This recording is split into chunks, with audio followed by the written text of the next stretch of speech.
नमस्कार, मैं अभिषेक और आप देख रहे हैं न्यूज ब्लास्ट। आइए रुक करते हैं खबर की ओर।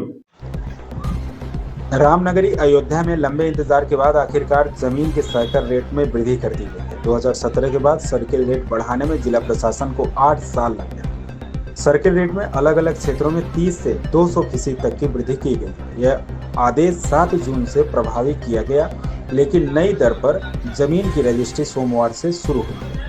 उप निबंधक सदर शांति भूषण चौबे ने बताया कि जहां पर जमीन के बैनामे ज्यादा हो रहे थे, वहां 150 से 200% तक की बढ़ोतरी की गई, जबकि अन्य क्षेत्र में 30 से 40% की वृद्धि हुई। इसमें जमीन के उपयोग और स्थान को आधार बनाया गया है।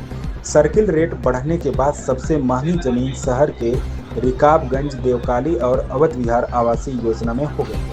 राम मंदिर के आसपास के क्षेत्र की जमीन भी पहले से काफ़ी महंगी हो गई है। इन इलाकों में 26,600 से 27,900 प्रति वर्ग मीटर नया रेट लागू हुआ है। सर्किल रेट में वृद्धि आवासीय, कृषि और व्यावसायिक क्षेत्र में अलग अलग की गई। सर्किल रेट बढ़ाने का प्रस्ताव 4 सितंबर वर्ष 2024 को मांगा गया था। प्रस्ताव के आधार पर नई दरों को जिलाधिकारी टीकाराम फुंडे ने मंजूरी प्रदान कर दी है। रेट बढ़ा है और अयोध्या का काफ़ी दिन बाद सर्किल रेट बढ़ा है। इससे किसान बहुत वंचित रहा है। अब बढ़ा है तो ठीक है, इससे नंबर 1 नंबर 2 की जो समस्याएं होंगी थोड़ा सा कम होंगी, क्योंकि जब ज़मीन का सर्किल रेट ठीक रहता है तो नंबर 1 नंबर 2 का खेल कम हो जाता है।